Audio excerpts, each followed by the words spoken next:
Bom dia. Vamos falar um pouco hoje sobre analgésicos opioides. Eu sou a professora Lívia Melo Arruda Cunha, professora aqui da Escola Superior de Ciências da Saúde, UEA Manaus. Sou professora de farmacologia. Então, eu coloquei logo no primeiro slide um conceito, né? O que seriam esses analgésicos opioides, né? Então, eu coloquei como conceitos, para a gente estar começando a falar hoje, que eles são fármacos utilizados na diminuição da dor, sem que ocorra a perda da consciência. Então, logo de início, a gente precisa diferenciar o medicamento do fármaco. Então, repare que eu coloquei como conceito fármacos, né? Então, vamos imaginar que eu tenha um medicamento, e o conceito mais comum de medicamento seria um conjunto de substâncias químicas que tem efeito terapêutico. Ou seja, entrando no organismo do paciente, ele vai me causar um efeito benéfico, que eu chamo de efeito terapêutico. Então, pelo próprio conceito de medicamentos, que eu falei que é um conjunto de substâncias químicas, então eu tenho mais de uma substância química. E uma das substâncias químicas principais do medicamento é o fármaco. Então, eu posso dizer que os fármacos são substâncias químicas presentes nos medicamentos que apresentam efeitos terapêuticos. Ou seja, a molécula do fármaco é que vai ter esse poder de modificar aspectos fisiológicos e biológicos do organismo para que eu tenha um efeito terapêutico. Então, vamos agora entender melhor o conceito de opioides. Por que eles são chamados de analgésicos opioides? Então, o primeiro nome, analgésico, a gente já entende. São fármacos, ou seja, são moléculas utilizadas para a diminuição da dor. E essa diminuição da dor não acontece, ela acontece sem perda da consciência. Mas por que esse nome opioides? Vamos entender melhor. O termo opioide refere-se aos compostos relacionados ao ópio. Então, do grego, né, que significa suco dessa planta, Papaver sonifero. Então, o ópio, como nós podemos ver aqui, ó, eu tenho a minha planta, né, e ocorreu o quê? Uma extração desse material da planta, que é chamada de ópio. Esse material, na realidade, é um látex, né? E esse látex, ele é extraído dessas cápsulas aqui, dessa planta, cápsulas imaturas da Papaver sonifero. Então, eu extraio esse material, esse látex, e esse látex recebe o nome genérico de ópio. Dentro desse látex, eu tenho um conjunto de substâncias químicas que apresentam efeitos terapêuticos. E esses efeitos que elas apresentam são efeitos analgésicos. Então, está aí o termo, analgésicos opioides, ou seja, são fármacos que têm o poder de causar analgesia, que foi removido desse látex, do ópio. Então, aqui existem várias substâncias aqui dentro, né? Vários analgésicos opioides dentro do ópio. Eu citei aqui os dois principais, que nós vamos falar um pouquinho de cada um deles, né? A morfina e a codeína. Então, a morfina e a codeína são analgésicos opioides naturais, ou seja, estão presentes, né, no látex da Papaver sonifero, certo? Então, dentro dos analgésicos opioides, a gente vai ver uma classificação que nós temos os analgésicos opioides naturais, no caso aqui a morfina e a codeína é um exemplo disso, porque eu extraído diretamente desse látex, né, do ópio. Nós temos analgésicos opioides sintéticos, né? Então, os sintéticos são sintetizados nos laboratórios farmacológicos, nas indústrias farmacêuticas, né? Então, eles sintetizam uma molécula, eles criam uma molécula partindo de outras moléculas que não seja do ópio. E temos também os analgésicos opioides semissintéticos. Os semissintéticos, eles pegam uma molécula natural, né, que foi tirada do ópio, e fazem alguma modificação da estrutura. Então, aí nós temos os analgésicos opioides naturais, sintéticos e semissintéticos. Bom, um pouquinho de história, só para a gente entender como foi a evolução do uso dos analgésicos opioides, né? Então, aqui, ó, Paracelso, ele já utilizava um preparado hidroalcoólico de ópio em pó. Então, esse ópio, né, que a gente que foi extraído aqui dessa planta, né? Então, esse látex seco, Paracelso já pegava esse ópio seco, né, em pó e fazia esse preparado hidroalcoólico para utilizar no combate à dor. E já esse cientista, em 1803, conseguiu isolar a morfina de dentro do ópio, né? Então, eu falei aqui, ó, que dentro do ópio eu tenho várias substâncias aqui dentro, naturais, sendo a principal dela a morfina, que tem uma grande concentração dentro desse látex, né? Além de outras. Então, em 1803, ele era um aprendiz de um boticário. Ele, muito curioso, em torno de 20 anos, em torno de 20, 21 anos, ele conseguiu isolar a morfina daquele látex. Né? Então, ele verificou que a morfina, na realidade, foi classificada como um alcaloide cristalino, branco e amargo. Então, esse nome morfina foi ele que batizou. Então, ele isolou daquele ópio uma molécula e ele deu o nome a essa molécula de morfina em homenagem a Morfeu, o deus dos sonhos. Então, seguindo a nossa história. Então, repare, em 1803, né, isolou a primeira vez a morfina. Somente em 1833 que a morfina foi isolada e purificada em escala comercial, né? E aí vem na sequência, 1853, a morfina começou a ser utilizada injetável, que coincidiu com a invenção da seringa hipodérmica. Então, assim que foi inventada, já começaram a usar a morfina injetável. Então, repare, 1853 e somente em 1970, né, se aceitou a ideia da existência de receptores na membrana das células nervosas que interagiam ou ligavam-se com essas moléculas, esses opioides. Né? Então, antes disso, não se sabia, não se tinha conhecimento e nem ideia da existência de receptores. Então, o que são os receptores? Porque nós podemos falar, eu tenho um fármaco, ele entra no organismo do paciente e ele se liga a um determinado receptor. Mas o que é realmente esse receptor? Os receptores podem ser conceituados como uma entidade celular geneticamente programada, né, geneticamente sintetizada e programada para se ligar com substâncias endógenas. Então, o que eu quero dizer com isso? Eu quero dizer que os receptores, eles são uma estrutura da própria célula. Aí você imagina uma estrutura, uma proteína da célula, o próprio DNA da célula, ou outro componente da própria célula que vai funcionar como receptor, certo? Então, é uma estrutura da célula, por isso que eu falo que é uma entidade celular, que ela é geneticamente programada, ela foi sintetizada para essa finalidade, que seria se ligar com substâncias endógenas. Então, se aqui em 1970, né, começaram a aceitar a ideia de que existiam receptores para se ligar com esses opioides, então, ao mesmo tempo, né, forçou a comunidade científica da época a acreditar também que dentro dos organismos vivos existia uma substância endógena sintetizada para se ligar nesses receptores. Então, reparem, só em 1975, 5 anos depois, que se conseguiu isolar, né, substâncias endógenas com atividades opioides. Então, entende-se por substâncias endógenas as substâncias que o próprio organismo sintetiza. Então, vamos fazer uma ligação entre substância endógena e receptor, para nós entendermos melhor. Então, eu já falei que os receptores são estruturas da própria célula. Então, quem fabrica esses receptores, quem sintetiza esses receptores, é a própria célula. E essas substâncias endógenas também é a própria célula. Então, concluíram. O que eles concluíram?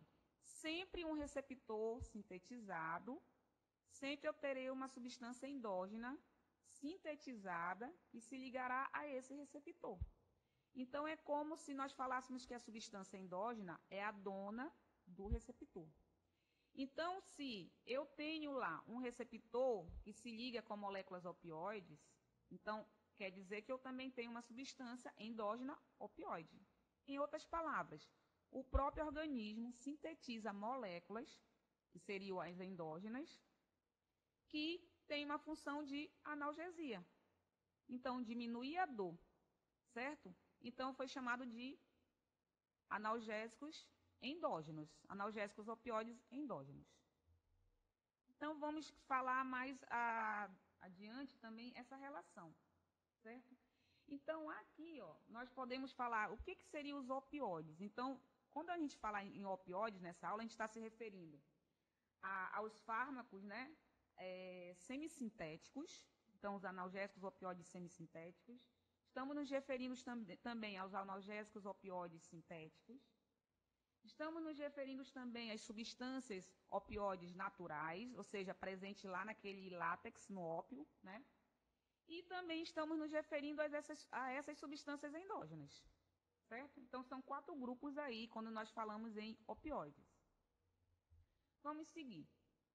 Bom, então, os primeiros opioides endógenos, né, que foram isolados, receberam o nome de encefalinas.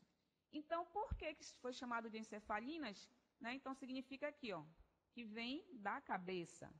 Então, eles isolaram essa substância da cabeça, né, dos pacientes. Tá?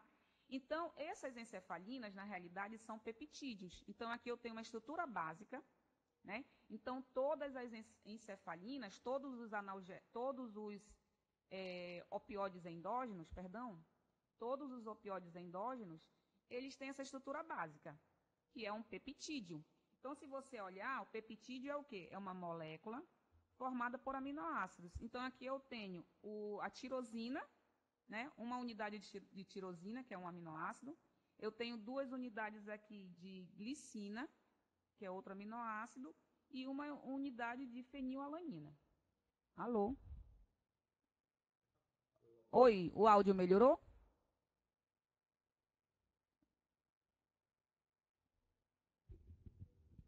Oi, oi.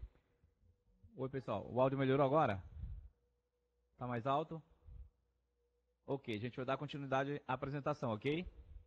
Bom, então vamos voltar aqui no nosso slide, né, que a gente tinha parado. Então, as encefalinas, como eu estava falando, né, então são, na realidade, peptídeos. O que são peptídeos? Moléculas formadas por aminoácidos, unidades de aminoácidos.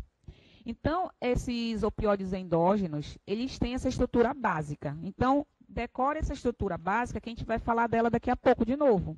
Então, eu tenho a estrutura básica aqui, ó. O que vai mudar, né? O que vai diferenciar um opioide endógeno do outro? É esse R aqui, é o radical. Então, vamos imaginar, se nesse R eu colocar essa estrutura aqui, ó, que é a leucina, que é um outro aminoácido, se essa leucina vem aqui e liga no lugar do R, eu já tenho, né, uma encefalina chamada de leuencefalina, certo? Se no lugar do R eu tenho esse outro aminoácido, que é a metionina, né, se ligando aqui no lugar do R, eu já tenho uma encefalina chamada de metencefalina. Então, os opioides endógenos, eles vão se diferenciar por esse radicalzinho aqui. Então, se eu tiro esse R e substituo alguma outra coisa aqui dentro, ele já se transforma numa molécula diferente. Mas a estrutura básica, né, que eles chamam de tetrapeptídeo, né, ela vai existir em todos, certo? Então, vamos dar mais uma olhada. Então, os 2 primeiros isolados, né, foram esses 2, a leuencefalina e a metencefalina, certo? Aí vamos pulando. Outros opioides endógenos foram identificados também. Então, de início, só tinham sido identificados, isolados, né, esses 2. E aí, na sequência, eles foram identificando outros, isolando e identificando outros. E aí foram dando nome, né? Cada um com seu nome aí diferente. Então, repare que a estrutura básica é a mesma, ó. Certo? Então, essa estrutura que eu chamo a atenção que está em verde, ó. Eu tenho esse anel benzênico aqui, né? E eu tenho essa outra estrutura aqui, ó, amina, certo? Então, isso aqui vai ser comum neles. Então, vamos lá. Então, eu tenho a estrutura aqui padrão, ó. Seria o núcleo, vamos imaginar assim, né? E esse R aqui sendo substituído por alguma coisa aqui, ó. Então, aqui são os R's. Então, foi o que eu falei ainda agora. Se no lugar desse R eu tenho a metionina, que é um aminoácido, eu tenho o nome do opioide endógeno, seria a metilencefalina. Se o R, como a gente falou agora, for substituído pela leucina, eu tenho a leoencefalina. Se no lugar do R eu tiver tudo isso aqui, ó, essa cadeia toda, ó, é uma cadeia enorme, ó, essas duas linhas aqui, ó. Se eu pego essa cadeia aqui enorme e coloco no lugar do R, ela já recebe o nome de beta-endorfina. E aí vai na sequência, sempre igual. Então, se eu tenho essa estrutura aqui no lugar do R, eu já vou ter a dinorfina. E aí vai na sequência. Se o meu R for isso aqui, eu tenho a dimorfina também. Então, são variedades dela, né? Então, aqui, ó, já muda a cadeia, eu tenho uma outra variedade da dinorfina, vamos pensar assim. E aí vai na sequência. Então, dependendo do R aqui, da estrutura que vai substituir aqui o R, né? O peptídeo endógeno, ele vai receber um nome diferenciado. Bom, então, esses peptídeos opioides endógenos, que é aqueles que o próprio organismo sintetiza, né? Que foram aqui isolados e identificados, né? Que são esses aqui, sendo os dois aqui, os dois foram os primeiros a serem identificados, né? Eles são sintetizados no organismo para alguma função. Então, esses peptídeos opioides endógenos, eles têm uma função dentro do organismo. Então, o organismo ele não vai sintetizar uma molécula aleatoriamente, sem que não tenha nenhuma função. Então, todas as moléculas endógenas, elas têm uma função dentro do organismo, né? Então, esses peptídeos opioides não é diferente. Eles são sintetizados para exercerem alguma função. E para eles estarem exercendo essa função, eles vão ter que se ligar a um receptor, que nós falamos ainda agora. Se eu tenho uma substância endógena, eu vou ter um receptor para que ela se ligue. Então, os peptídeos opioides endógenos é a mesma coisa. Se eles são substâncias endógenas, eles precisam de um receptor para se ligar e para exercer a função que eles exercem dentro do organismo. Então, esses receptores são chamados de receptores opioides. Daqui a pouco nós vamos ver os tipos de receptores opioides. Bom, então qual seria a função desses peptídeos endógenos, né? Então, ó, exercem diversos papéis fisiológicos no organismo, destacando-se a modulação do processo doloroso, que é o que interessa para a gente nessa aula, né? A nível cerebral, medular e periférico, né? E também está, ó, envolvido na modulação da diurese, da respiração e da hemodinâmica. Então, essas substâncias endógenas, elas vão ter uma função dentro do organismo. Então, vamos seguir. Bom, vamos ver semelhanças da estrutura. Então, repare o seguinte, aqui embaixo é a estrutura das encefalinas. Então, é o peptídeo endógeno. Essa molécula é o próprio organismo que sintetiza, que nós falamos ainda agora. Então, repare essa estrutura que é comum, ó, que eu chamei a atenção, ó. Então, essa porção é chamada de porção tiramínica. Então, reparem, essa aqui é a substância endógena. O próprio organismo sintetiza ela. Vamos comparar essa molécula, a estrutura química dessa substância endógena, com a molécula, né, a estrutura química de alguns fármacos analgésicos opioides. Então, aqui eu tenho a morfina. Repare a semelhança dessa porção tiramínica, ó. O anel, essa parte aqui que está em azul, e mais esse nitrogênio aqui, o grupo que tem a presença do nitrogênio. Então, aqui eu tenho outro, ó, mepiridina, ó, mesma coisa, né? Então, a porção tiramínica. Eu tenho aqui a metadona, ó, a porção tiramínica. Então, o que eu quero dizer com isso? Eu quero dizer que os fármacos, que são substâncias externas, ou seja, não é o organismo que sintetiza essas moléculas, né? Então, são substâncias exógenas, substâncias externas, que o organismo não sintetiza, elas entram no organismo e elas causam o efeito analgésico. Mas para elas causarem o efeito analgésico, elas precisam se ligar a um receptor. E o receptor que esses fármacos se ligam é o receptor das moléculas endógenas. Deu para entender? Então, se eu tenho uma substância endógena, e essa substância endógena tem uma função dentro do organismo, ela precisa ter um receptor que a própria célula sintetiza para que ela se ligue e exerça a sua função dentro do organismo. Eu tenho agora os fármacos, que são substâncias exógenas, ou seja, substâncias de fora do organismo, né, que entram no organismo do paciente e vão também ter esse efeito de vão exercer a ação analgésica, mas elas vão precisar se ligar nos receptores das substâncias endógenas. Né? Aí uma pergunta, por que essas moléculas exógenas, esses fármacos, ao entrar no organismo do paciente, conseguem se ligar aos receptores das moléculas endógenas, pela semelhança de estrutura? Dá para entender a semelhança? Dá para se observar a semelhança? Então, essa semelhança aí, ela está basicamente nessa porção aqui tiramínica. Certo? Então, vamos pular. Bom, os principais receptores opioides. Então, nós temos aqui os principais. Então, eu tenho os receptores que eu chamo de Mi, receptores delta e receptores kappa. São os principais. Certo? Então, vamos imaginar que alguma substância se ligue aos receptores Mi. Então, aí a gente vai começar a falar de um conceito novo, que a gente ainda não tinha abordado aqui. Né? Nós vamos começar a falar dos fármacos agonistas e dos fármacos antagonistas. Então, o que são os fármacos agonistas? Os agonistas são aqueles fármacos que, ao entrar no organismo do paciente, vão imitar a ação de uma molécula endógena. Né? Então, nós não falamos imitar, nós falamos mimetizar. Então, as moléculas, os fármacos que entram dentro do organismo do paciente e mimetizam a ação de alguma molécula endógena, eu chamo de fármacos agonistas.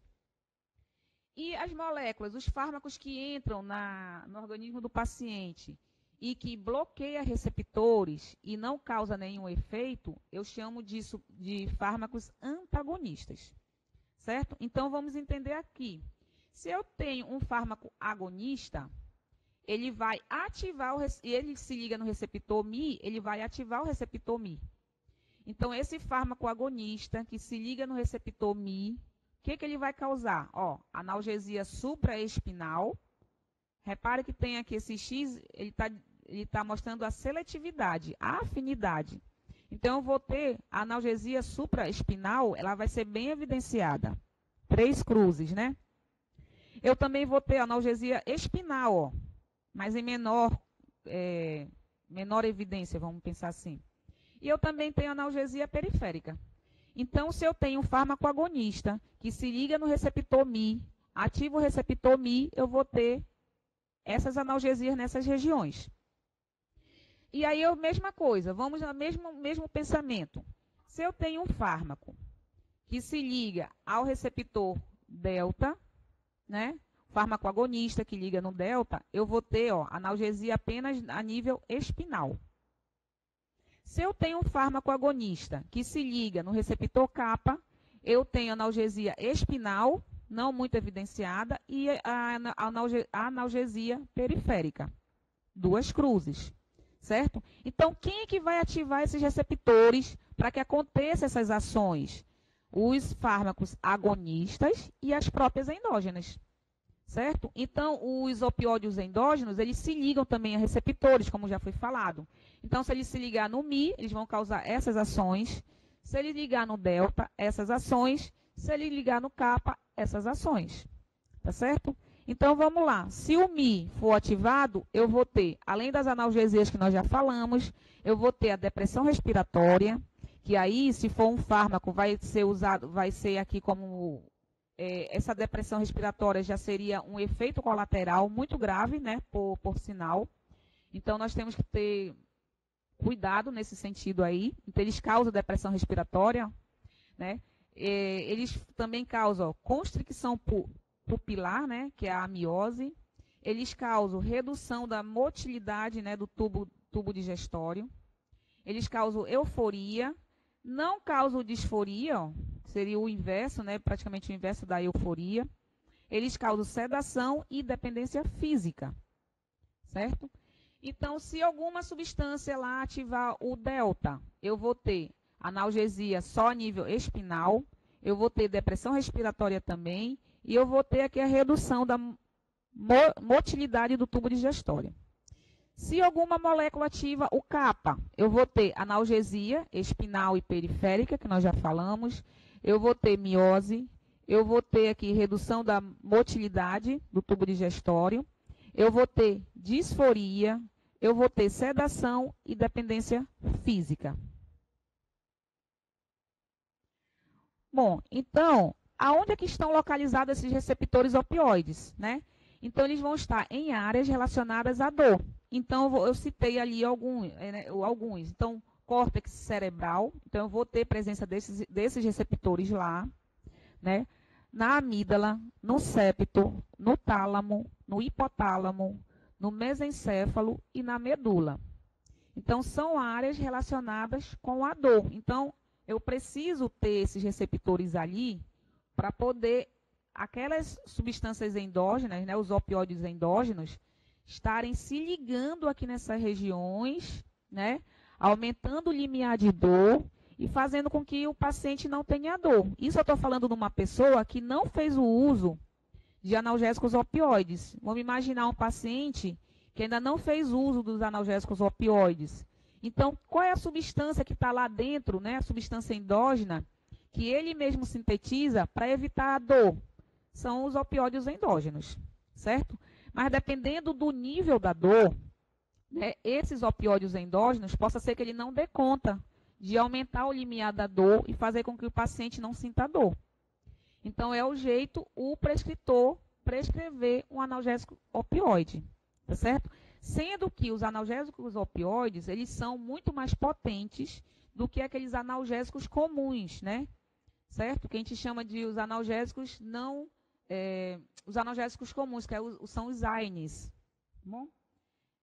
Vamos pulando. Então, vamos entender um pouquinho essa transmissão aqui e a modulação da dor. Como é que acontece, né, essa transmissão, para a gente estar podendo entender como é que funciona os fármacos, os analgésicos opioides. Então, repare o seguinte, eu tenho aqui uma pessoa, né? Aqui eu tenho um prego. Vamos imaginar que a pessoa pisou nesse prego aqui. Eu tenho aqui, ó, eu tenho as fibras. Vamos imaginar aqui a fibra azul, ó, são os neurônios sensitivos. Então, esses neurônios sensitivos vão levar esse estímulo, certo, para o sistema nervoso central. Chegando aqui no córtex, né? Nessa hora que chega, que o indivíduo vai perceber, vamos dizer assim, né? Ele vai ter consciência da dor. Então, nessa hora que chega aqui, automaticamente, essa região, ela vai criar um impulso nervoso e vai trazer de volta, uma resposta de volta. Então, aqui as fibras vermelhas, ó. Certo? Então, seria aqui os neurônios motores. E vai fazer com que a pessoa puxe o pé do perigo, tire o pé de próximo do perigo, que aí no nosso caso é o prego, certo? Então, esse estímulo aqui, né, pode ser, esse aí é um estímulo físico, mas ele pode ser um estímulo químico, ele pode ser um estímulo mecânico, né, que no caso aqui é o prego, está como mecânico, no nosso exemplo, ou ele pode ser um estímulo térmico. Então, na hora que essa região é estimulada aqui, ó, o pé, independente de que tipo de estímulo seja, ou seja, independente se é químico, se é mecânico ou se é térmico, o que vai acontecer? Para que essa informação, ela suba, né? Então, aqui ela vai subir, ascender, ó, ascendente, que é a fibra azul, né? E depois a resposta que volta é a descendente, que é a fibra vermelha. Então, o que faz com que esse impulso suba, essa informação suba, né? O que faz isso? São os impulsos nervosos.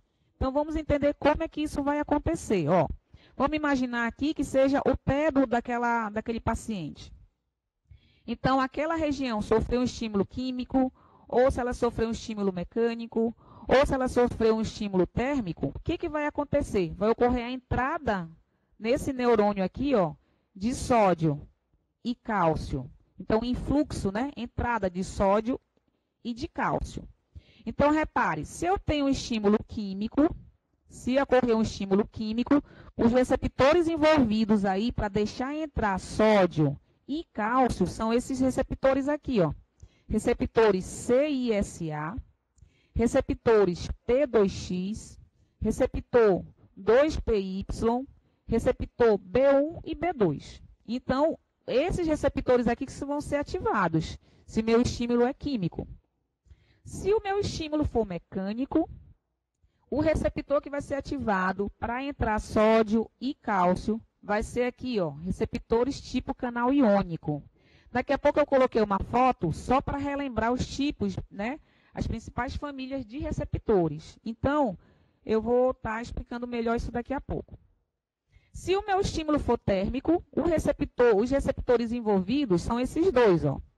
Receptor TRP-V1 e V2, certo? Então, independente do estímulo e independente do tipo de receptor envolvido, o que vai entrar na célula, nesse neurônio aqui, é sódio e cálcio. A entrada desses íons, né, positivos, vão despolarizar minha célula. Então, aqui eu tenho, ó, uma despolarização de membrana. Vai ocorrer uma geração, né? Então, de um potencial de ação, uma despolarização. E aí, se esse potencial ele alcançar aqui o limiar, né, do canal de sódio regulado por voltagem, eu vou originar um potencial de ação. Então, eu vou originar um impulso nervoso aqui. Então, imagine esse impulso subindo, né? Então, vamos voltar na figura anterior, ó. Imagine esse impulso subindo nas fibras azuis, ó, ascendentes. Certo? Vamos continuar. Vamos imaginar que esse potencial, ele veio, ó, e parou aqui, veio para esse outro neurônio, ó. Então, é o mesmo potencial, ó. Vamos imaginar. Esse neurônio estava perto lá do estímulo, né? Então, vamos imaginar aqui no nosso desenho o pé, ó. Certo? E aí, ele subiu, né? E aí, agora eu tenho aqui, ó. Então, eu tenho aqui uma terminação central, né, do neurônio sensorial primário. Então, aqui é como se fosse o neurônio primário, vamos pensar assim, né? Então, ele recebeu o estímulo aqui, o neurônio primário, e ele veio para cá, ó. Aqui é o neurônio primário ainda, né? Então, na hora que esse potencial de ação, ele já vai sendo transmitido, vai ocorrer o quê? Ocorre a abertura dos canais de cálcio, né? Então, esses canais aqui são voltagem dependente. Então, chega um potencial de ação, esses canais vão ser abertos e cálcio vai entrar no neurônio. A entrada de cálcio, ó, a entrada de cálcio, influxo de cálcio dentro desse neurônio, faz com que alguns neurotransmissores sejam liberados na fenda sináptica. Então, reparem, aqui é a fenda sináptica. Então, aqui eu tenho esse primeiro neurônio, é o neurônio pré-sináptico, e o segundo neurônio é o neurônio pós-sináptico, né? Então, o que é a sinapse? Essa região aqui, esse espaço que existe entre um neurônio e outro, né? Então, os neurônios se comunicam através de moléculas de substâncias químicas, moléculas endógenas, né? Que o próprio neurônio sintetiza e libera. Então, não tem um toque físico entre um neurônio e outro. Então, tem essa fenda sináptica, né? Então, aqui, ó, chegou o potencial de ação, o canal de cálcio abriu, cálcio entrou no neurônio pré-sináptico, né? E a presença desse cálcio estimula a liberação de neurotransmissores da vesícula até a fenda sináptica. Então, aí nós temos, ó, o glutamato sendo liberado, ó. Então, o glutamato vai ligar nos receptores dele, ele liga em 3 tipos de receptores, ó. Então, o glutamato ligando no receptor AMPA, ele liga no receptor NMDA, né? E ele liga no receptor mGlu-R, certo? Na hora que ele liga nesses 2 receptores aqui, ó, ele ativa o receptor, ele faz com que sódio entre, ó, no neurônio pós-sináptico. Aqui vai entrar sódio e cálcio no neurônio pós-sináptico e eu vou ter uma despolarização, ó. Então, o que está acontecendo aqui? Está ocorrendo a transmissão do meu impulso nervoso, que estava no neurônio lá de cima, no neurônio pré-sináptico. Então, esse potencial de ação, esse estímulo, foi transferido para o neurônio pós-sináptico com a ajuda do glutamato, né? mas também vai ter ajuda de outros neurotransmissores, né? Então, aqui eu tenho o glutamato também ligando, ó. Então, aqui essa despolarização é uma despolarização rápida. Quando o glutamato se liga nesse receptor aqui, mGlu-R, ele também causa uma despolarização, né? Uma resposta, mas ela é mais lenta, certo? Mas também leva a uma despolarização. Então, quando a gente fala despolarizar a célula, é excitar a célula, né? Então, todas as vezes que entrar íon positivo para a minha célula, eu vou ter uma despolarização, eu vou ter uma excitação, o impulso nervoso, né, o potencial de ação que estava aqui no neurônio pré-sináptico, conseguiu passar para o meu neurônio pós-sináptico e ele vai seguir, tá? Então, vai seguir, ó, a seta está descendo, certo? Então, nós falamos do glutamato, mas também é liberado, ó, a substância P, né? Então, a substância P também se liga no receptor dela, tá aqui o receptor dela é o NK1, certo? Então, na hora que a substância P se liga no receptor dela, também vai causar uma despolarização, mas é lenta. Também é liberado, ó, neuropeptídeos CGRP, né? Então, também neurotransmissores. Então, ele vem aqui e se liga no receptor dele, ó. Tá aqui o receptor dele. Então, foi o que eu falei. Cada substância endógena que o próprio organismo sintetiza, né? Ela vai ter um receptor específico para ela ligar, certo? Então, aí, o que aconteceu? Eu transmiti o potencial de ação, o estímulo que estava nesse neurônio pré-sináptico, para o neurônio pós-sináptico, certo? Então, isso aqui é uma via que a gente chama de ascendente, que ela é excitatória. Então, é a via ascendente da dor. Então, essa via ascendente é aquela nossa linha azul da figura aqui, dessa primeira figura, ó. É a linha ascendente, a linha azul, ó. Certo? Então, ela está levando aquele impulso, está levando o potencial de ação, está levando essa informação aqui dessa injúria, né, que o tecido sofreu. Independente do tipo de injúria, né, se é químico, mecânico ou térmico, como nós já falamos, certo? Então, essa via ascendente, ela é excitatória, certo? Depois nós vamos falar novamente nela, né? Porque os analgésicos opioides vão atuar nessa via aqui, excitatória, tá? E aí, ó, quando chega lá, que a gente já falou, né? Chega no córtex, aqui o paciente, o indivíduo vai ter consciência da dor, vai gerar um potencial de ação novo que vai voltar pelas fibras vermelhas, né? Que é a motora. Então, as fibras motoras vão fazer com que o paciente tire, né? O indivíduo tire o pé aqui do perigo, se afaste do perigo, né? Então, eu tenho uma via de volta, um potencial de ação de volta. Então, vamos ver como é que acontece esse potencial de ação de volta. Ó, então, é chamado de via descendente. Então, está vindo do centro para a periferia, né? Descendente, e ela é inibitória. Por que ela é inibitória? Porque, ao mesmo tempo que ela vai fazer o paciente tirar o pé aqui, ó, do perigo, né? Ela vai aumentar o limiar de dor do paciente, ou seja, ela vai fazer com que o paciente sinta menos dor, certo? Então, repare que o paciente furou o pé, ele está com certa dor. Então, ele vai, ao mesmo tempo que ele vai fazer com que o paciente afaste do perigo, vai também diminuir a dor dele, aumentando o limiar de dor do paciente. Então, vamos ver como é que acontece essa via aí inibitória. Ó, então, vou imaginar que chegou lá no centro, ó, né? E aí ele está voltando o potencial de ação, ó, certo? Então, ele volta ao potencial de ação, é aquela mesma ideia que a gente tinha no começo, né? Então, esse potencial de ação aqui vai conseguir liberar aqui os neurotransmissores se ligam aos seus receptores, que nós já falamos, né? Mas essa via, ela é chamada de inibitória, porque aqui eu vou ter substâncias inibitórias, substâncias endógenas e inibitórias, inibindo essa via de volta. Então, aqui eu vou chamar a atenção da norepinefrina, certo? A norepinefrina vai estar fazendo uma ação inibitória aqui, porque ela se liga nesse receptor aqui, alfa 2, do neurônio pré-sináptico. Então, na hora que ela se liga nesse receptor alfa 2, do neurônio pré-sináptico, esse receptorzinho aqui, ele é inibitório. Então, Então, na hora que a norepinefrina se liga aqui, ela vai estar inibindo, né, esse receptor. E essa ação, ela vai ser caracterizada pelo bloqueio da entrada de cálcio. Ó. O cálcio está fora do neurônio, ele não vai entrar. Então, eles estão fechando o canal de cálcio.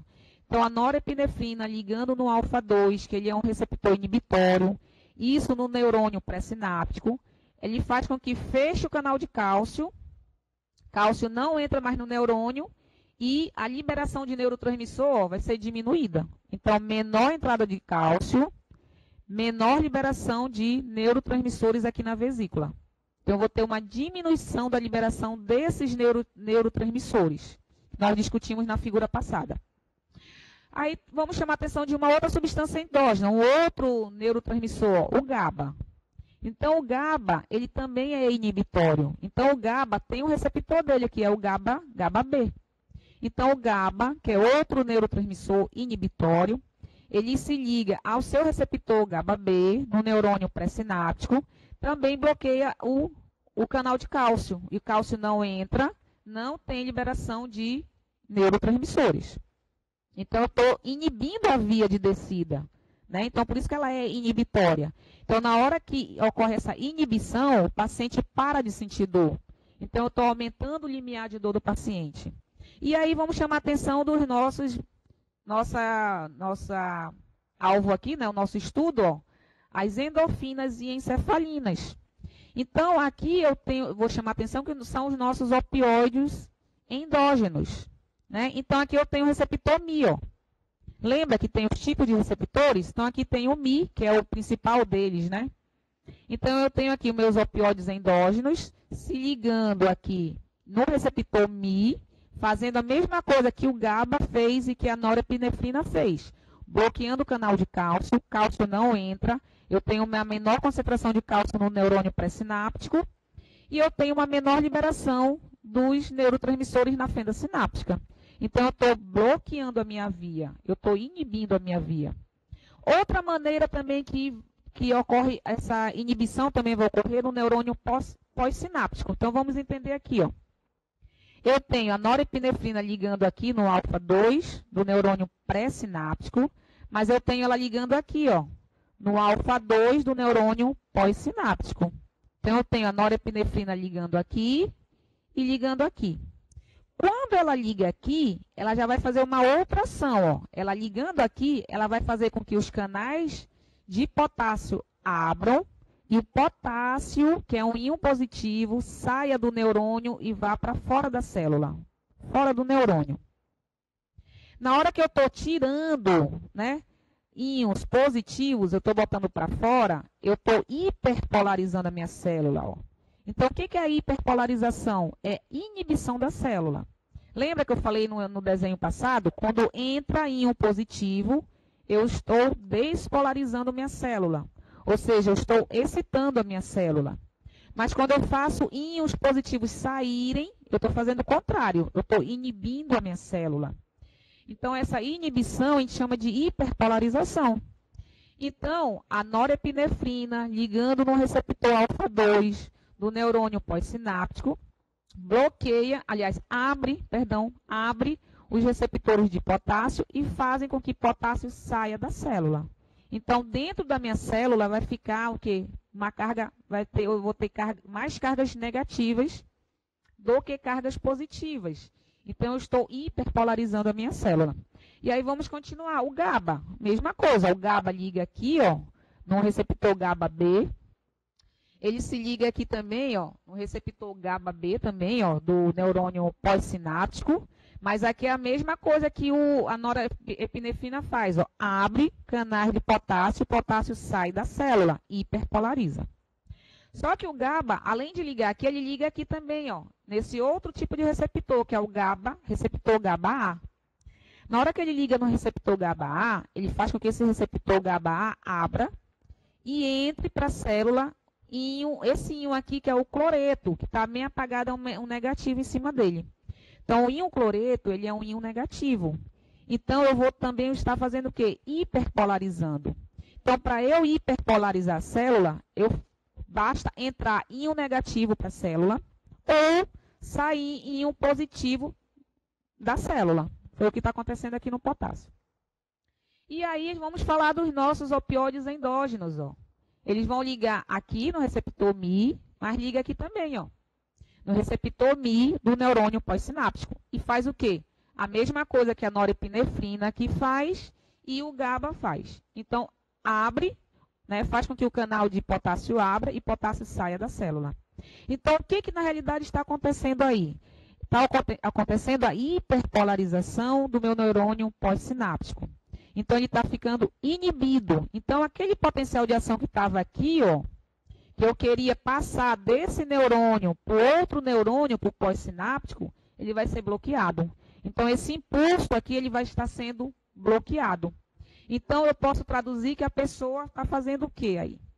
Ela está, vamos pegar a linha, né, as nossas fibras vermelhas. Ela está tirando, né, o pé aqui no nosso exemplo do perigo, afastando o pé do perigo, mas também, ao mesmo tempo, essas fibras estão fazendo com que ela diminua a dor desse paciente, dessa pessoa, tá? Então, eu tenho uma via inibitória. Então, entendendo essas nossas vias, vai dar para entender melhor o mecanismo de ação dos analgésicos opioides. Onde é que eles vão atuar para estar diminuindo a dor do paciente, né? Então, já vou chamando a atenção, né, que ele vai estar atuando aqui, ó, nessa via descendente, e ele também vai estar atuando nas vias ascendentes. Então, vamos lá. Ó, vamos classificá-los primeiro. Então, os analgésicos opioides, aqui eu estou falando dos fármacos, tá? Analgésicos opioides. Eles são classificados em agonistas puros. Lembra do agonista? O que é o agonista? É o fármaco que vai entrar no organismo do paciente, vai se ligar nos receptores dos opioides endógenos e vai imitar a ação desses opioides endógenos, ou seja, vai mimetizar a ação dessas substâncias endógenas. Então, aqui eu tenho os agonistas puros e agonistas mistos. O que são os agonistas puros? É aqueles fármacos que têm preferência sobre os receptores Mi. Foi o que eu chamei. Chamei a atenção ainda agora. Então, o receptor Mi é o receptor principal, né? Então, aqueles fármacos que se ligam de maneira preferencial ao receptor Mi são chamados de puros. Só que eu tenho fármacos que se ligam no Mi, pode se ligar no kappa, ó, pode ligar no Mi, pode ligar no kappa, pode ligar no delta e pode ligar no sigma. Então, vamos pegar aqui o exemplo de um fármaco, a morfina. Ó. A morfina, que é a substância natural presente lá naquele ópio, né, que foi lá isolada, né, foi isolada daquele látex. Então, a morfina, ó, ela se liga no receptor Mi, ela se liga no receptor kappa e ela se liga no receptor sigma. Então, como é que eu classifico a morfina? Ela é pura ou mista? Ela vai ser mista. Então, quando se liga em mais de um receptor opioide, certo? Então, puro, só no Mi, e misto, quando ele liga, o fármaco liga em outros receptores, mais de um, que não seja o Mi também, né? Então, vamos lá. Então, eu coloquei alguns exemplos aqui de fármacos agonistas. Esses agonistas aí, eu posso estar classificando em puro ou misto, certo? Então, vamos lá. Morfina, ela liga no Mi. Quando ela liga no Mi, quais são as ações que ela vai causar? Olha aí, analgesia supraespinal, depressão respiratória, que é aquele cuidado que a gente tem que ter. Ela causa euforia e dependência física. Então, quando a prescrição dos analgésicos opioides, ele tem que ser cautelosa. Porque o paciente pode desenvolver essa dependência física, certo? Ó, eu tenho outro aqui. Então, aqui, ó, os xizinhos que eu botei aqui é seletividade, ou seja, afinidade. Não está falando de potência de ação farmacológica. Está falando da afinidade, ou seja, a morfina, né? Vamos comparar aqui a morfina com a codeína. Né? Então, a morfina se liga muito mais ao receptor. Bom, então a gente estava aqui no slide 13, né? Então, dando continuidade. Então, nós estávamos falando aqui dos nossos fármacos agonistas. Então, se eu tenho um fármaco agonista ligando, né, em cada receptor, o efeito que esse fármaco agonista vai causar, né, então vai estar aqui do lado. Né? Então, nós estávamos falando isso ainda agora, certo? E aqui, ó, nós temos os agonistas. Então, os agonistas, eles ativam os receptores. Então, lembra, agonista vai ativar o receptor. Então, a morfina é um agonista que se liga no receptor Mi. Então, ela vai ativar o receptor Mi. Essa ativação do receptor Mi vai me gerar esses efeitos dentro do paciente. Né? Se a morfina, que ela é uma agonista, se liga no receptor kappa, ela vai ativar o receptor kappa e esse receptor kappa ativado vai me gerar esses efeitos aqui, ó. Certo? Então, todos os agonistas vão ativar os receptores e essa ativação desses receptores vai me dar esses efeitos relacionados a cada um deles. Tudo bem. Agora, se o meu fármaco for um antagonista, então é o contrário. O antagonista, ele se liga nos receptores? Se liga também. Mas eles não ativam os receptores. É isso que eu quero que vocês entendam. Né? Então, os antagonistas são fármacos que se ligam nos receptores, mas eles não ativam os receptores. Então, o que vai acontecer? Vamos imaginar. Aqui o primeiro antagonista, naloxona.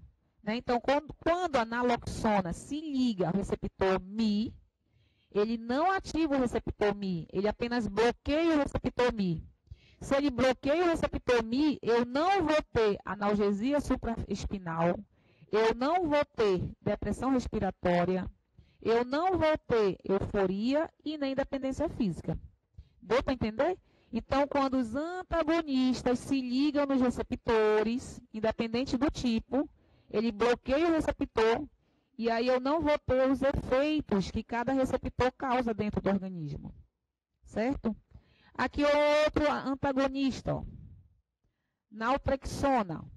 Ela se liga no receptor Mi e ela se liga no receptor kappa. Né? Opa, e no kappa e no delta também. Então, se liga nos 3 receptores. Então, ela bloqueia esses 3 receptores. Se está bloqueando esses 3 receptores, eu não vou ter nenhuma ação que o Mi causa, eu não vou ter nenhuma ação que o kappa causa quando ele está ativado, e eu não vou ter nenhuma ação quando o delta é ativado. Certo? Então, agonista ativa, eu vou ter efeito. Antagonista não ativa, eu não vou ter o efeito que aquele receptor causaria se ele estivesse sendo ativado. Bom, vamos para o mecanismo de ação. Como é que esses analgésicos opioides, eles atuam, né? E aí eu estou falando dos fármacos, dos analgésicos opioides agonistas, certo? Eu não estou falando dos antagonistas. Por enquanto, eu estou falando dos agonistas. Então, como é que eles atuam? Eles ligando aqui nesse receptor, mas o que vai acontecer? Então, seria o mecanismo de ação. Então, eu coloquei aqui, ó, que eu tinha falado na hora, eu chamei a atenção. Então, os analgésicos opioides agonistas, eles vão bloquear a via ascendente da dor. Lembra aquela via que é excitatória? Aquela via que levava a informação da periferia para o centro? Vamos voltar na nossa figura. Ó, a nossa fibra aqui, ó, azul. Né? Então, ascendente, ó. Né? Então, ela é excitatória. Eu tenho que levar esse estímulo aqui da dor para subir, para poder o indivíduo ter consciência da dor. Então, esse estímulo ele vai ter que subir. É a minha via ascendente, que ela é excitatória. Então, os analgésicos opioides, eles vão, agonistas, né? Eles vão estar, ó, bloqueando essa via ascendente, certo? Que ela é excitatória, então ela vai estar inibindo. Como é que ele vai fazer essa inibição? Vamos já ver. Outra coisa que ele faz também, ó, ativa a via descendente da dor, que é inibitória. Então, a via descendente da dor, vamos voltar para o nosso desenho, é a nossa fibra azul, ó, né? Que veio do centro para a periferia, fazendo com que o indivíduo tire o pé do perigo, né? E diminua a dor que ele está sentindo nesse momento. Então, essa via ela é inibitória. Então, é isso que os analgésicos opioides querem. Eles querem tirar a dor do paciente. Então, esses analgésicos opioides vão estar ativando essa via inibitória, né? e vão estar bloqueando a via excitatória, certo? Mas vamos ver como é que acontece isso. Ó, os receptores opioides pertencem à família dos receptores acoplada à proteína G, o que acarreta a inibição dessa enzima aqui, adenilciclase, né? Com diminuição da síntese de AMP cíclico. Vamos entender isso daí melhor. Então, essa proteína G aqui é a GI, né? Então, existem vários subtipos, vamos dizer assim, de proteína G, que está ligado a esses receptores aqui, ó. Receptores acoplados à proteína G. Nesse caso aí, eles vão estar atuando em receptores que estão acoplados, né, que estão ligados a uma proteína G, mas do tipo I, que é a proteína G inibitória. Então, vamos entender esse primeiro. Ó, só para relembrar que eu coloquei as principais famílias de receptores. Então, nós estamos falando desse receptor aqui, ó, receptor acoplado à proteína G. O receptor é um peptídeo, ó. Então, essa estrutura amarela é o nosso receptor e a proteína G é essa estrutura azul, certo? Então, o receptor que os analgésicos opioides ligam, né, é desse tipo aqui, ó. Receptores acoplados à proteína G. Então, vamos imaginar aqui que seja o meu analgésico opioide ligando, ativa esse receptor, que é a estrutura amarela. Esse receptor ativado vai ativar a proteína G. Essa proteína G tem 3 subunidades, ó. Então, no próximo slide, essas subunidades elas vão se separar. Eu vou mostrar no próximo slide. Mas só para chamar a atenção, ó, existem outros tipos de receptores, ó. Eu tenho o receptor intracelular, que nós não vamos tratar dele hoje nessa aula. Temos os receptores ligados à enzima, certo? Temos os receptores tipo canal iônico, que foi chamado a atenção aqui do GABA, né? Então, o GABA, o tipo de receptor que o GABA liga é nesse tipo aqui, né? O glutamato também, que nós falamos também desse tipo canal iônico. Lembram das figuras? E nós estamos falando agora desse aqui, ó. Então, os nossos analgésicos opioides se ligam, alguns deles se ligam a receptores acoplados à proteína G, ativa esse receptor ativa essa proteína G vai desmembrar, repare aqui na segunda figura, na outra figura.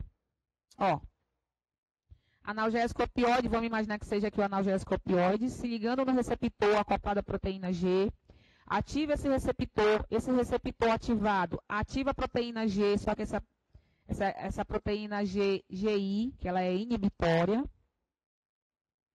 Essa proteína GI ativada, ela se desmembra, ó.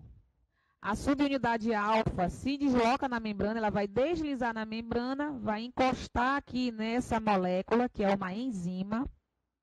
Então, é chamada de adenilciclase. E ela vai inibir essa enzima, ela vai inativar a enzima.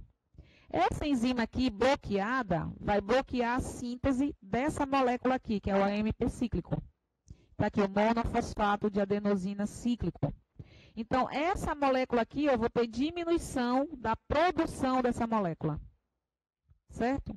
Então, aí eu vou estar bloqueando a minha via, aquela que está subindo, né? Ascendente. Porque eu vou ter diminuição do meu AMP cíclico. Deu para entender? Então, o meu fármaco aqui, ele atua de maneira indireta. Vamos pensar assim.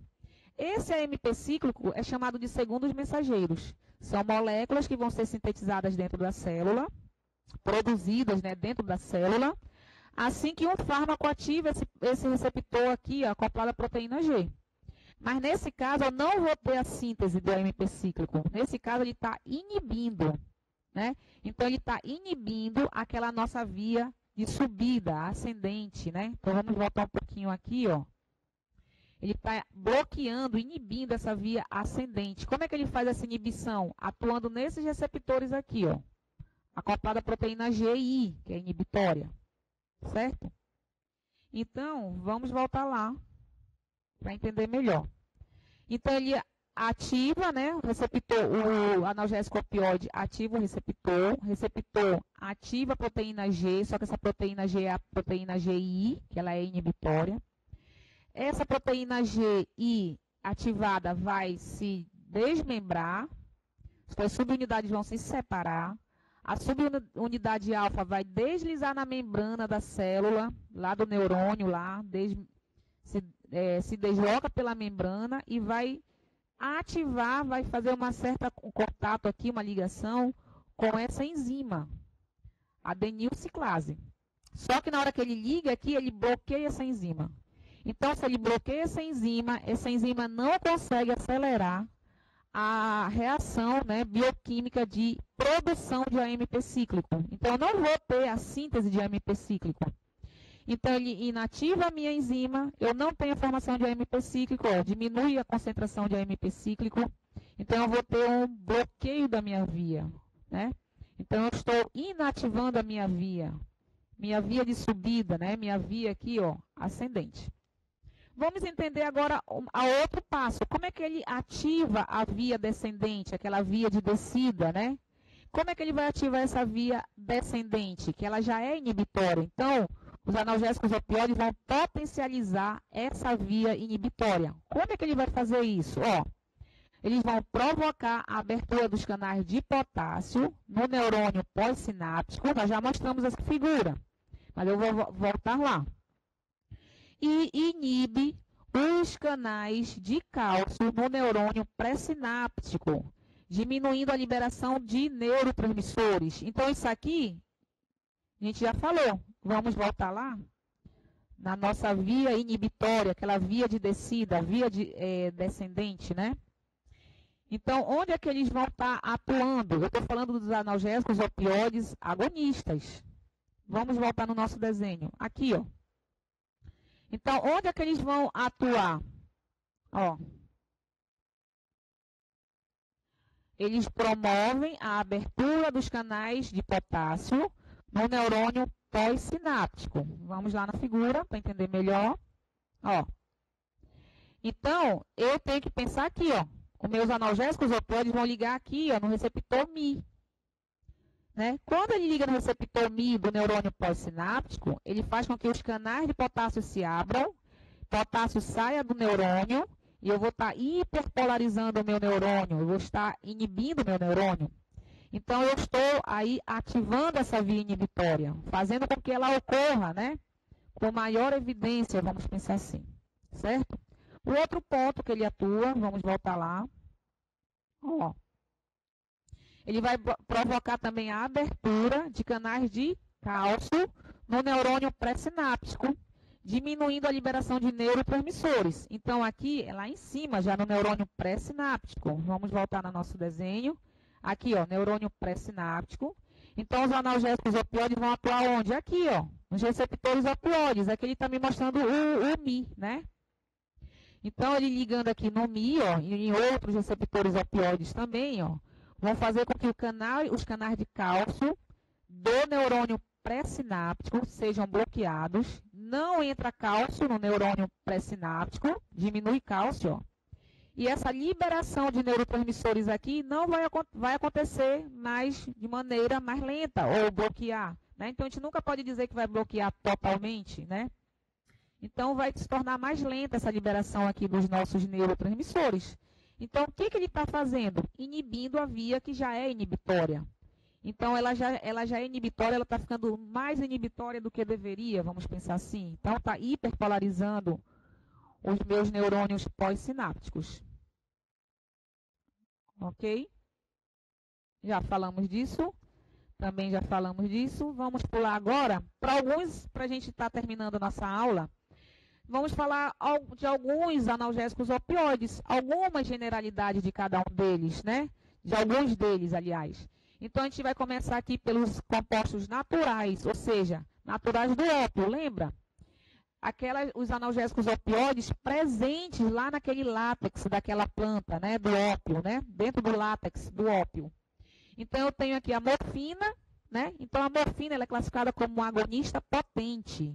Então, se você olhar a morfina lá no nosso desenho, que sempre eu estou colocando esse desenho para a gente não perder o foco, ó.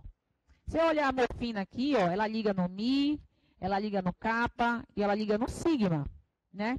Então, ela tem uma grande afinidade aqui, ó. Aqui nem tanto, aqui um pouco, média, ó, né? Então, ela é um analgésico opioide potente, certo? Então, pela afinidade dela, né, a gente pode estar mais ou menos... não que a afinidade seja a mesma coisa que potência, tem uma diferença, né? Mas a gente pode fazer uma analogia, já que ele é muito mais... tem muito mais afinidade, ele fica muito mais tempo ligado ali naqueles receptores, né? Então, ele tem mais chance de estar desenvolvendo a sua ação, tá? Então, a morfina é um agonista potente, nós já sabemos, a morfina é o protótipo desse grupo. Então, sempre um grupo farmacológico, ela tem uma molécula modelo, é o protótipo desse grupo. Então, a morfina é o protótipo desse grupo, né? Mesmo porque ela já está dentro do ópio, então ela é uma substância natural. Então, o que a indústria farmacêutica faz? Ela pega o ópio, ela isola, né? Ela tira a morfina daquele ópio e coloca ela dentro de um medicamento, dentro de uma forma farmacêutica, sem mexer a estrutura da morfina. Então, ela é natural. Ela vem do natural, ela vem da natureza, e aí a indústria farmacêutica apenas acrescenta essa molécula dentro de um medicamento. Tá certo? Então, é natural. Então, vamos lá. Ó. A morfina é o principal fármaco analgésico presente no ópio, lá naquele látex que eu acabei de falar. Ela se liga nos receptores Mi, Kappa e Sigma. Eu já tinha mostrado aqui na nossa figura, reparem, aqui em vermelho a morfina. Ela é um agonista, como já falamos, então ela vai ativar esses receptores que ela liga e ela vai gerar esses efeitos que esses receptores geram. Ó, ela é utilizada para quê? Ela é utilizada na analgesia, no tratamento da diarreia, no alívio da tosse e no tratamento do edema pulmonar. Então, dependendo do que o meu paciente apresente, né, eu vou ver qual analgésico opioide eu posso estar prescrevendo aí, né? Só que, como eu falei, a gente tem que ter cautela quando for prescrever os analgésicos opioides, né? Porque, olha aqui, a morfina, ela causa tolerância e dependência rapidamente, né? Por que ela vai causar essa dependência? Pelo receptor Mi. Então, o receptor Mi é o receptor responsável pela dependência química, né? Então, o paciente vai se tornar dependente daquela molécula. Então, se aquele paciente não receber aquela molécula de maneira gradual, de maneira contínua, ele vai apresentar os sintomas de abstinência que a gente fala, tá certo? Então, a gente tem que ter cautela, porque eles podem causar dependência, certo? E aqui, ó, então, a morfina, ela também pode causar, ó, euforia, disforia. Então, repare, quando eu prescrevo a morfina, o que eu quero? Eu não quero que cause euforia. Eu não quero que cause disforia. Eu não quero que cause depressão respiratória. Então, aqui nesse quadro de baixo, eu estou falando dos efeitos colaterais da morfina. O que eu quero quando eu prescrevo a morfina? Eu quero que o meu paciente não sinta dor. Eu quero que o meu paciente fique bom da diarreia que ele está apresentando. Eu quero que o meu paciente alivie a tosse que ele está apresentando. E eu quero que ele melhore esse quadro de edema pulmonar agudo. Tá certo? Isso que eu quero. Mas, como a morfina se liga a 3 receptores, ó, Mi, Kappa e Sigma, todas as ações aqui vão ser apresentadas, vai existir. Então, a ação que eu quero, na realidade, é essa analgesia. Ó. Mas, como ela causa depressão respiratória, não é o que eu quero, então é um efeito colateral ou adverso. Então, os efeitos colaterais da morfina estão diretamente ligados pelas ações, né, os efeitos que os receptores que ela ativa podem causar dentro do organismo do meu paciente. Então, eu tenho como efeito colateral euforia, disforia, depressão respiratória, que é o mais grave, né? Então, nós temos que estar monitorando o paciente aí, né? Vai causar amiose, né? Vai causar aumento da pressão sobre o trato biliar, né? E também alguns efeitos viscerais. Então, eu posso estar melhorando esses efeitos viscerais aí, a ação dessa morfina, esses efeitos colaterais aí, prescrevendo para o meu paciente um outro fármaco, aqui a atropina, certo? Então, aqui nós já falamos da morfina, vamos para pulando para o próximo. O outro agonista moderado, né? O outro analgésico opioide natural, que é a codeína, nós já falamos, então está lá presente no ópio, naquele látex daquela planta, né?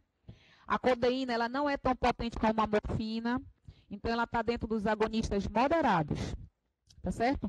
Então, repare o seguinte, a morfina, como ela é a estrutura padrão, o protótipo do nosso grupo, qualquer molécula, qualquer analgésico opioide é sempre comparado com a morfina, já que ela é o protótipo do grupo. Então, a maioria dos grupos farmacêuticos, ele vai ter esse protótipo. E eu vou estar sempre comparando. Será que a codeína é mais potente do que a morfina? Será que a codeína, ela causa dependência mais do que a morfina? Né? Então, será que a codeína, ela tem maior afinidade pelo receptor Mi do que a morfina? Então, sempre eu vou pegar a minha molécula, esse meu outro fármaco, e comparar com a morfina. Porque a morfina é o meu fármaco padrão, protótipo. Então, reparem, a codeína, ó, é menos potente do que a morfina e apresenta boa atividade antitussígena em doses não analgésicas. Então, dependendo da dose, né, da codeína, eu posso mudar a minha finalidade terapêutica. Então, se eu uso determinado para ter ação antitussígena, eu vou estar utilizando determinadas concentrações. Para eu ter uma ação analgésica, eu vou estar utilizando determinadas concentrações, né? Então, dependendo da concentração que eu vou prescrever, eu vou ter finalidades terapêuticas diferentes. Bom, então, vamos lá, seguindo. Apresenta menor potência para abuso, né?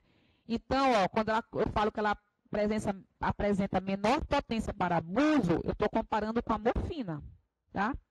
E raramente provoca dependência, tá?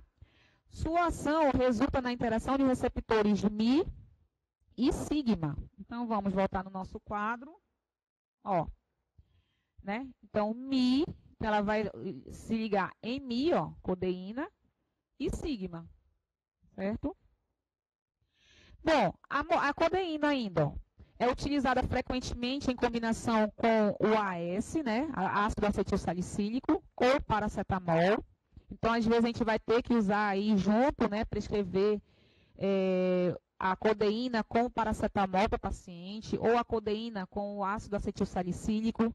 Isso vai depender do tipo de dor que o paciente está sentindo, se é uma dor leve, moderada ou é mais grave.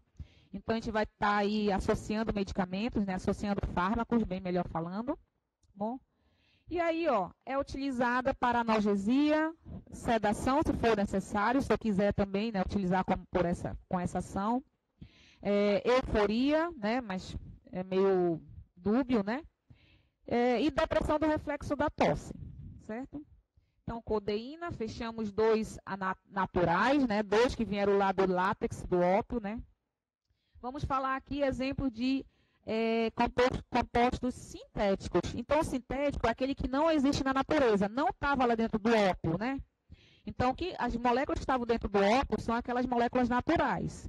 Esses sintéticos são compostos sintetizados, como o nome já está falando, na indústria farmacêutica. Então, a indústria farmacêutica ela vai criar uma molécula. Claro que ela não vai criar essa molécula do nada, ela vai utilizar outras moléculas, fazer com que essas moléculas sofram algum tipo de reação química, né?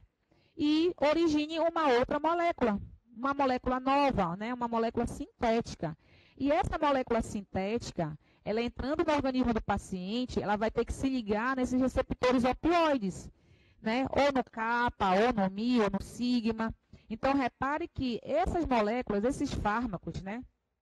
Para se ligarem nesses receptores, eles vão ter que ter uma estrutura química semelhante à estrutura química dos opioides endógenos, senão eles não vão conseguir se ligar nesses receptores. Então, por mais que eu sintetize uma molécula, né, essa molécula ela tem que ser uma molécula semelhante, ela não vai ser uma molécula igual à molécula endógena, certo? Ela tem que ser uma molécula semelhante. Para quê? Para poder se ligar nos receptores. Então, é aquela nossa famosa ideia da chave e fechadura. Então, o meu fármaco é como se fosse uma chave e o meu receptor é como se fosse a fechadura. Aquele fármaco só vai entrar naquela fechadura. Vamos pensar assim. Sendo que essa ideia de chave e fechadura é só para a gente ter essa ideia da especificidade do fármaco com o receptor, né? Mas nós temos que saber que o fármaco não é uma molécula rígida e nem o receptor é uma molécula rígida. Eles são moléculas flexíveis, tá certo? Bom, então, exemplo de um fármaco aqui sintético, meperidina, né? Então, ó, estruturalmente não se relaciona à morfina e é utilizada contra dor aguda. Então, se o meu paciente apresenta uma dor aguda, eu posso estar prescrevendo esse fármaco. Ele se liga a receptores Mi e kappa. Então, vamos lá. Se liga a receptor Mi e kappa. Né? Eu não botei aqui o nome dela, mas a gente já sabe que é o Mi e kappa. Então, é agonista, vai ativar Mi e kappa. Eu vou ter essas ações aqui, ó. Certo? É utilizada para analgesia e, diferente da morfina, não é útil clinicamente no tratamento da diarreia e da tosse. Pode causar dependência, podendo substituir a morfina ou a heroína em pessoas dependentes de opioides. Então, apesar dela poder causar dependência, né, ela é utilizada na clínica para substituir, ó, a morfina e a heroína. Então, vamos imaginar o paciente chegando lá numa clínica, né, e ele é dependente da morfina, ou ele é dependente da heroína, né? Então, o que nós podemos fazer? O tratamento para fazer com que esse paciente deixe dessa dependência, deixe desse vício, né? Nós não podemos tirar a morfina ou a heroína de uma maneira brusca. Por quê? O paciente vai apresentar aquela famosa síndrome de abstinência. Então, o que nós podemos fazer dentro da clínica, né? Isso é controlado, lógico. Lá na clínica, a gente pode estar prescrevendo esse fármaco aqui, meperidina, né, em doses que eu vou diminuindo com o passar do tempo. Então, eu vou pegar uma dose maior, eu vou diminuindo a dose, de maneira que aquela síndrome de abstinência do paciente vá diminuindo junto. Tá certo? Então, eu não posso tirar de uma maneira brusca. Então, aqui eu vou estar, um dos tipos de tratamento que se usa com dependentes químicos, tá bom? Já falamos com os receptores que ela atua. Vamos para o próximo, né? Outro composto sintético, a metadona. Ela é um agonista potente. Então, repare que o nosso primeiro aqui, ó, meperidina também, né? Agonista potente, tá? Tem uma outra classificação que se usa, que se pode utilizar. Metadona também é um agonista potente. Então, ó, tem potência aproximadamente igual à da morfina. Lembre que eu estou sempre comparando a morfina, que a morfina é meu protótipo, mas induzindo menos euforia e com uma duração de ação um pouco maior.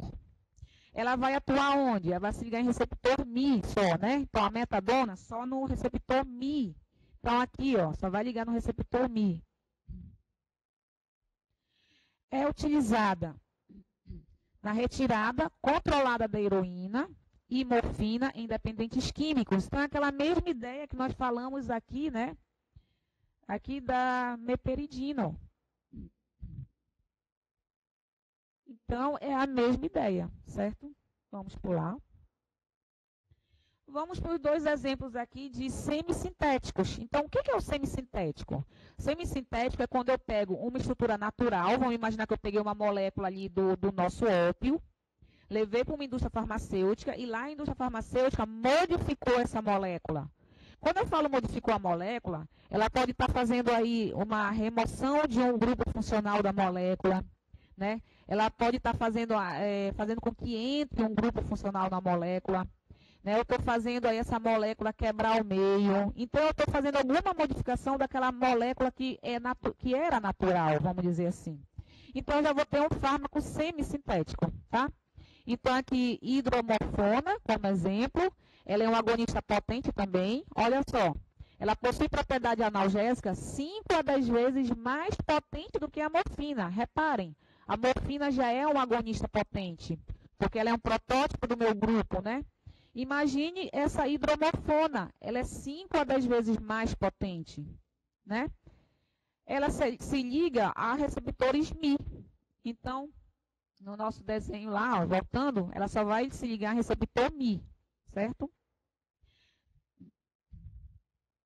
E aí ela tem efeito antitussígeno. Então, eu botei a estrutura química dela aqui para a gente ter essa noção, que todo fármaco tem uma estrutura química definida, certo?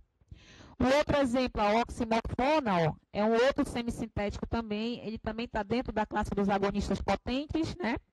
Ele só vai diferenciar da hidromorfona, ó, pela introdução de uma hidroxila no carbono 14 da molécula. Então, ó, a hidroxila é esse OH, ó, é um grupo funcional, ó, um grupo químico, né? OH, a hidroxila. Então, repare aqui, ó, a hidromorfona, que é aquela nossa que a gente acabou de falar, e aqui é a oximorfona, ó. Então, o carbono 14, ó, então o carbono 14 está aqui, ó, sem o OH, né, ó, é a hidromorfona. Então, a indústria farmacêutica já fez uma modificação, fez com que entrasse esse grupo, ó, dentro do carbono 14. Então, aqui no nosso anel, cada carbono recebe um nome, cada ponta do meu anel aqui é um carbono, né? Lembre-se disso. Então, aqui no carbono 14, ó, entrou esse meu grupo hidroxila, que é o OH. Então, o que a indústria farmacêutica fez? Ela fez uma reação química, ela pegou essa molécula aqui, a hidromorfona, fez com que acontecesse uma reação química e entrasse esse grupo na molécula. Agora, a molécula é uma outra molécula e já recebe um outro nome. Tá certo? Então, é uma semissintética, né? Vamos pulando. Vamos falar um pouquinho de dois antagonistas para a gente encerrar. É bem rápido essa parte já, gente. Então, os antagonistas, a gente já viu onde é que eles vão atuar. Ó, né, eu coloquei aqui, antagonista. Ó. A gente vai falar dos dois, certo? Só de dois. Então, os antagonistas, eu já falei, eles vão se ligar em que receptor? Nos mesmos receptores que os agonistas ligam. Só que eles não ativam os receptores. Eles vão bloquear esse receptor. E na hora que ele bloqueia o receptor, os opioides endógenos não conseguem se ligar nesses receptores. Então, os antagonistas, a gente tem que ter em mente que os antagonistas sempre são moléculas grandes. Os fármacos agonistas geralmente são moléculas pequenas quando você compara com a molécula do fármaco antagonista. Então, por que as moléculas dos antagonistas são moléculas maiores? Porque elas necessitam bloquear os receptores. Então, bloqueando o receptor, a substância endógena, que no caso aí é o nosso opioides endógenos, né, não consegue se ligar nesse receptor. Então, esse receptor fica inativado por um determinado tempo. Né? Então, repare que esses fármacos agonistas e antagonistas, quando eles se ligam no receptor, nos receptores, eles não ficam ligados de maneira indefinida no receptor. Eles ligam e desligam. Então, ele tem um tempo de ligação. Então, cada fármaco já se conhece quanto tempo a morfina fica ligada no receptor Mi. Quantos milésimos de segundo ela fica ligada? Então, ela liga e desliga.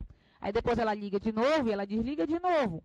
Então, eles vão ficar ligando e desligando nos receptores, certo? Então, vamos lá, o nosso primeiro antagonista, né?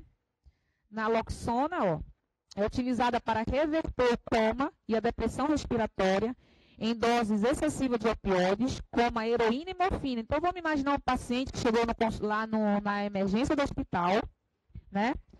Em coma, devido à depressão respiratória, né? Causada pela heroína que ele é dependente, né? Então, o que nós vamos ter que fazer na hora? Via endovenosa, que eu vou ter que ter uma resposta rápida do organismo, né?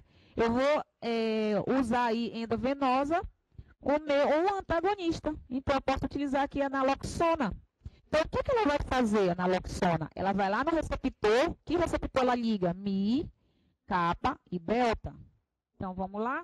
Ela liga aqui, ó, receptor Mi, kappa e delta. Então, na hora que ela bloqueia esses três receptores, ela faz com que ela não deixa os opioides endógenos se ligar nele e ela não deixa a heroína que está dentro lá circulando na corrente sanguínea do paciente se ligar neles. Então, ele bloqueia o receptor. Então, se bloqueia o receptor, né, eu vou reverter esse quadro aqui, ó. Tá certo? Ó, ela rapidamente desloca todas as moléculas ligadas aos receptores, né? No caso aí nós estamos falando da heroína ou da morfina, ou mesmo do opioide endógeno, se tiver por um acaso ligado lá, certo? Então, ela remove, né, aquelas moléculas do receptor, converte o efeito de doses excessivas de heroína em 30 segundos, ó, via endovenosa. Então, é a fármaco, né, de escolha aí nesses casos, certo? Vamos pular para o nosso último aqui, antagonista opioide, naltrexona. Então, ó, realiza ações similares às da naloxonas, né? Então, é a mesma coisa, são antagonistas dos receptores Mi, kappa e delta, né? E eles são competitivos. O que é competitivos? Eles chegam lá e retiram aquelas moléculas da heroína que estão ligadas nesses receptores. Ou eles retiram as moléculas da morfina que estão ligadas lá naqueles receptores, né? Ou eles também tiram as moléculas dos peptídeos endógenos que estão, porventura, ligados nesses receptores. Então, eles vão fazer uma competição, eles vão remover aquelas moléculas, vão se ligar nesses receptores, né? E vão bloquear. Então, Mi, kappa, delta. Então, está aqui. Mi, kappa e delta.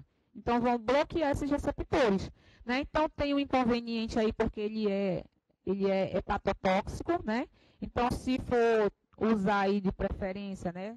Optar por outros antagonistas, claro que existem outros antagonistas, certo? Opioides. Aqui, para a gente encerrar, o nosso último. Eu citei apenas, né, ninguém vai explorar tanto aqui, os efeitos adversos dos analgésicos opioides, né? Então, os analgésicos opioides que eu estou falando aí, dos agonistas, certo? Então, a gente já sabe que a nossa principal e pior efeito adverso é a depressão respiratória, nós já comentamos, né? Mas vai causar sedação, vai causar constipação, vai causar náuseas e vômitos, pode causar retenção urinária e pode causar aí dependência, certo? Foi o que a gente falou. Então, os analgésicos opioides, na realidade, eles têm que ser cautelosamente prescritos, tá certo? Então, eu agradeço a atenção de vocês, espero ter ajudado. E aí, compartilhe com seus amigos para tirar qualquer dúvida, pode estar passando via e-mail, tá certo? Então, muito obrigada e bom almoço, né?